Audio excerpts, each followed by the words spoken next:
بل یہاں پر میں 3 وظیفے ایسے بتاؤں گا انشاءاللہ جو ٹاپ آف دا لسٹ 3 وظائف ہیں مصیبت اور پریشانی میں تکلیف دور کرنے کے لیے، سنت وظائف آپ صلی اللہ علیہ وسلم کی طرف سے تعلیم فرمائے ہوئے۔ پہلا وظیفہ ہے یہ لا الہ الا انت سبحانک انی کنت من الظالمین کا۔ لا الہ الا انت سبحانک،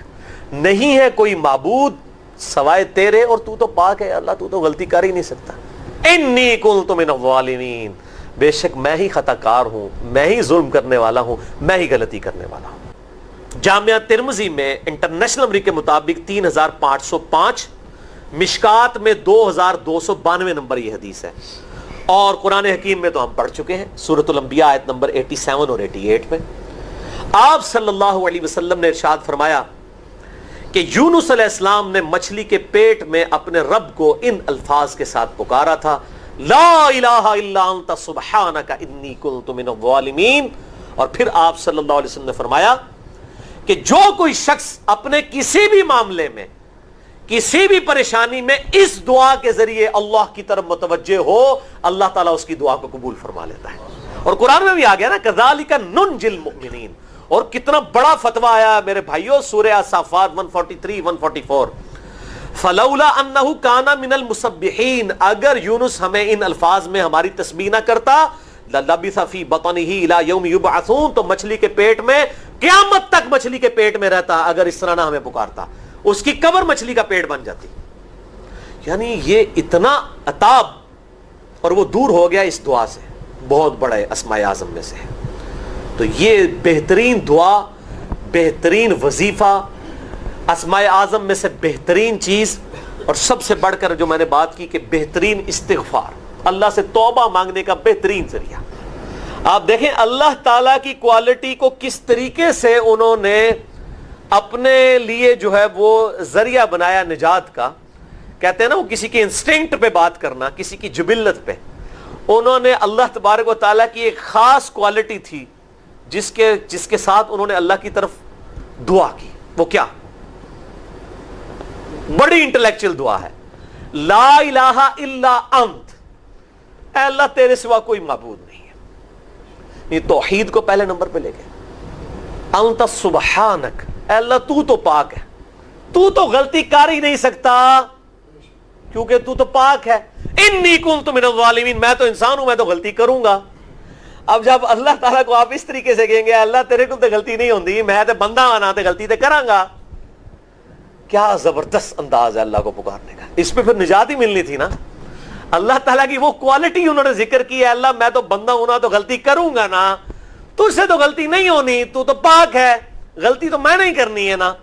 تجھے تو ہو نہیں سکتی، جب میں کر بیٹھا ہوں تو معاف کر دینا۔ بہترین دعا ہے واللہ، بہترین استغفار ہے، اور صحیح بخاری اور مسلم کی متفق علیہ حدیث ہے، جب آپ تشہد میں بیٹھو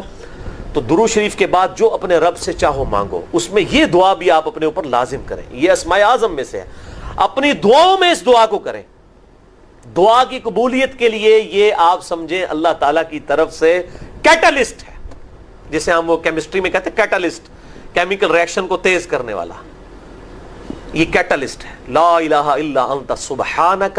انی کنت من الظالمین۔ دوسرا وظیفہ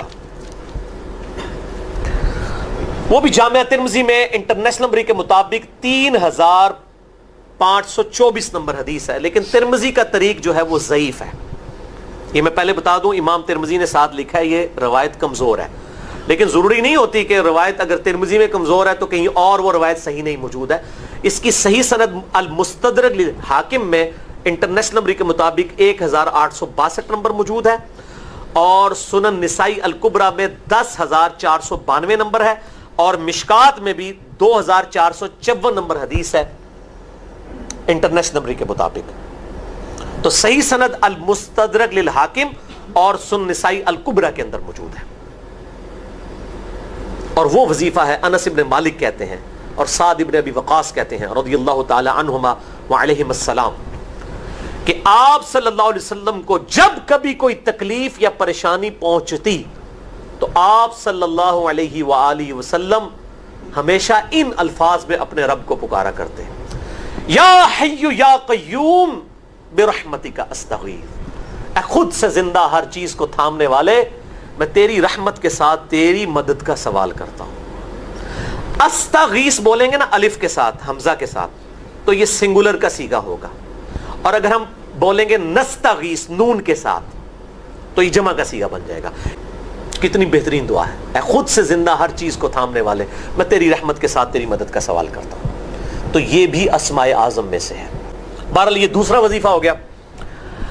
اب تیسرا وظیفہ جو ہے کمال وظیفہ،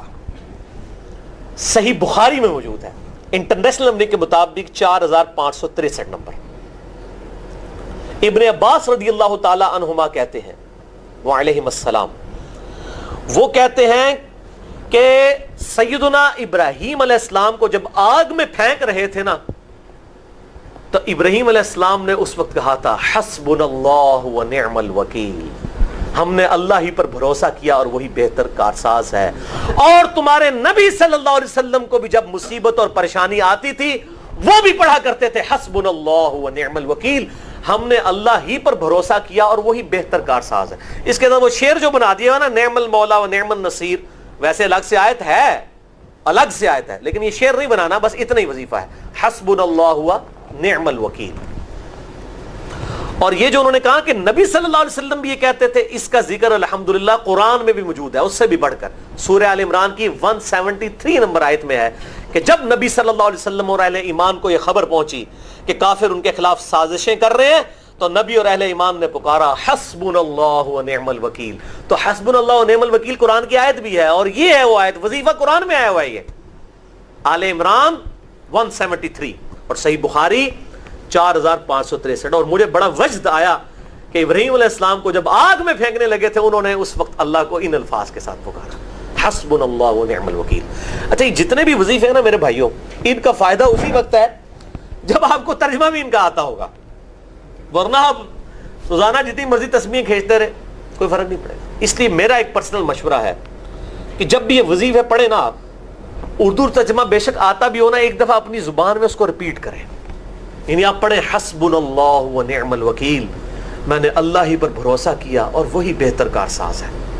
آپ دیکھیں یہ صوت القرآن چینل میں جب وہ عربی چل رہی ہوتی ہے، جیسے ہی وہ مراج الدین خان کا ترجمہ شروع ہوتا ہے نا، کیسے کب کبھی تاری ہو جاتی ہے، کیونکہ ہماری زبان میں بات ہو رہی ہوتی ہے نا،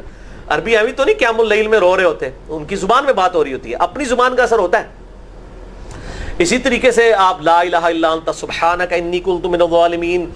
یا حسبنا اللہ و نعم الوکیل، یا حی یا قیوم برحمتک استغیث، جو بھی وظیفے پڑھیں نا، ایک دفعہ ان وظیفوں کو جب آپ الگ سے دعا مانگ رہے ہوں، اس وقت اس کو آپ اپنی زبان میں بھی دہرائیں۔ اور اس کے لیے کوئی تسبیح نہیں کھینچنے کی ضرورت کہ آپ نے اتنے 100 دفعہ پڑھنا ہے، تسبیح تو ویسے ٹھیک ہے، وہ آپ استعمال کر سکتے ہیں، لیکن آپ چلتے پھرتے اٹھتے بیٹھتے ہر وقت جس حالت میں بھی، اور صحیح مسلم میں حدیث ہے کہ یہ جو وظائف ہیں ان کے لیے تو کوئی وضو بھی کیا، غسل بھی پروٹوکول نہیں ہے۔ اب عائشہ کہتی ہیں نبی صلی اللہ علیہ وسلم حالت جنابت میں بھی اللہ کو یاد کر لیا کرتے تھے، صحیح مسلم میں حدیث موجود ہے، جنابت والے چیپٹر میں ہر حال میں اللہ کو یاد کرتے تھے۔ اور جو قرآن میں بھی دعائیں یا اذکار آئی ہیں نا، جب آپ حالت جنابت میں بھی اس کو کریں گے نا، تو اس پہ قرآن کا حکم نہیں لگے گا۔ تو جامعہ ترمذی اور ابو داؤد میں جو حدیث ہے کہ حضرت علی کہتے ہیں نبی صلی اللہ علیہ وسلم کو حالت جنابت کے علاوہ کوئی اور حالت قرآن پڑھنے سے مانے نہیں ہوتی تھی، تو اس سے مراد قرآن کی تلاوت ہے۔ اگر قرآن کی دعائیں جیسے ہیں بسم اللہ الرحمن الرحیم، یہ بھی تو قرآن ہے، سبحان اللہ بھی تو قرآن ہے، الحمدللہ بھی تو، یہ اذکار جو ہے نا، جب آپ اذکار کی نیت سے پڑھ رہے ہوں گے پھر یہ قرآن نہیں شمار ہوں گے، ذکر شمار ہوں گے، اور اس کے لیے نہ وضو پروٹوکول ہے اور نہ غسل کا ہونا ضروری ہے، ہر حال میں اللہ کو یاد کریں۔